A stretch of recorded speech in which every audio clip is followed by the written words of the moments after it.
নমস্কার বন্ধুরা, Mina kitchen home রেসিপিতে আপনাদেরকে সকলকে স্বাগত জানাই। আমি রান্না শুরু করব। আসুন এখানে আমি কি রান্না করব আপনাদেরকে আমি দেখিয়ে দিই। নতুন একটা রেসিপি। এখানে আমি মোটা মোটা দানা সাবু নিয়ে নিয়েছি, বাদামটাকেও ভেজে নিয়েছি, কাজু বাদাম নিয়েছি, ধনেপাতা, কাঁচা লঙ্কা আর আলুটা সেদ্ধ করে রেখে দিয়েছি। এখানে আমি আলুর সাবুর পকোড়া বানাবো। এখানে যে কাজু বাদামটা আমি গোটা নিয়েছি, এটা আমি মিক্সার মেশিনে পেস্ট করে নেব। শুকনো পেস্ট করব, জল দেবো না। বাদামটাও তাই করব, পেস্ট করে নেব। আর সাবুটাও আমি পেস্ট করে নেব। ফার্স্ট থেকে শেষ পর্যন্ত ভিডিওটা আমার অবশ্যই আপনারা দেখবেন। এইখানে আমি আলু সেদ্ধটাকে যে নিয়েছিলাম রেখে দিয়েছি, সেই আলু সেদ্ধটা আমি ভালো করে চেঁচে নেব। একটা জায়গার মধ্যে চেঁচে নেবো আলুটাকে। আমি এইভাবে আমি আলুটাকে চেঁচে নেব। এই দেখুন, চেঁচে নিয়ে আপনাদেরকে আমি দেখাবো। দেখুন আমি এখানে আলুটা ভালো করে চেঁচে নিয়েছি। এবারে আমি সাবুর গুঁড়োটা দিয়ে দেবো।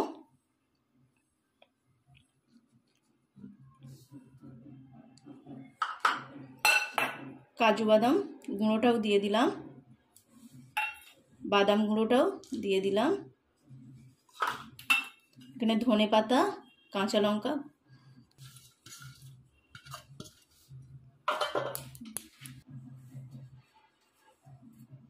পরিমাণ মতন নুন দিলাম, গোলমরিচ গুঁড়ো,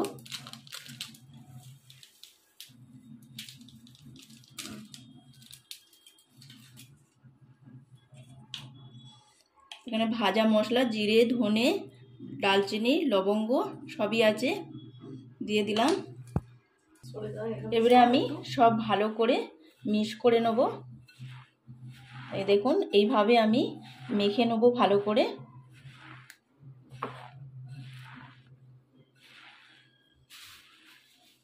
মেখে আপনাদেরকে আমি দেখাবো।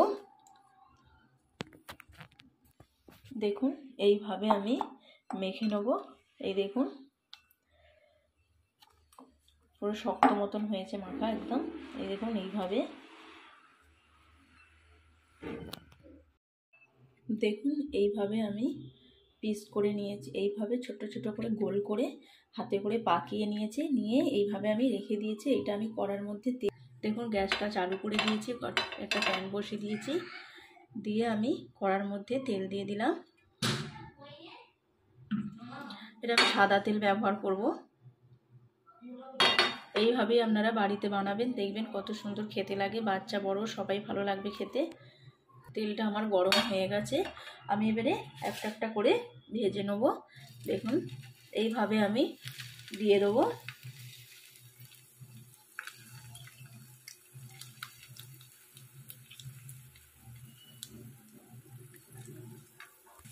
দেখুন আমি এইভাবে ভেজে নেব। আমি উল্টে দেবো এবারে।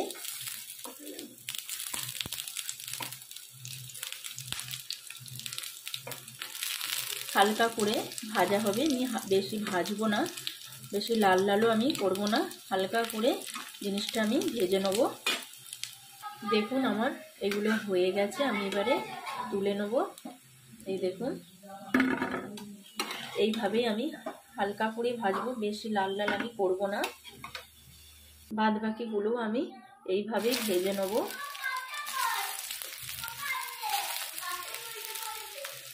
এই দেখুন বাদ বাকিগুলো আমি এইভাবেই দিয়ে দিলাম।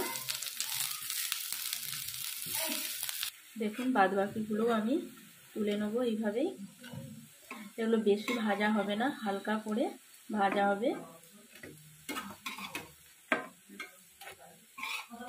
এই দেখুন কত সুন্দর ফুলেওছে। আপনাদেরকে আমি ভেঙে দেখাবো কেমন কি হয়েছে জিনিসটা। দেখুন আমার এখানে বড়াগুলো ভাজা হয়ে গেছে। কত সুন্দর দেখতেও লাগছে, একদম দারুণ খেতে লাগে। আপনারা অবশ্যই বানাবেন। ভালো লাগলে লাইক কমেন্ট করে জানাবেন মিনা কিচেন হোম রেসিপিতে। এই দেখুন কত সুন্দর নরম, একদম মুচমুচে হয়েছে। এই দেখুন, এই দেখুন কত সুন্দর দেখতে লাগছে, একদম মুচমুচে। আমি এবারে সাজিয়ে আপনাদেরকে দেখাবো। এইভাবে আমি সাজিয়ে নেব পকোড়াগুলোকে।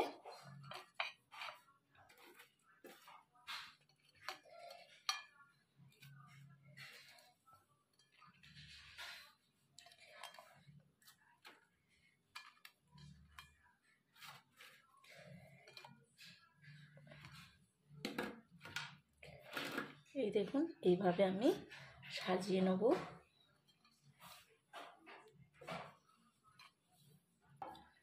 আমি এটা সস দিয়ে দেবো, বাটির মধ্যে একটা সস দিয়ে দিলাম।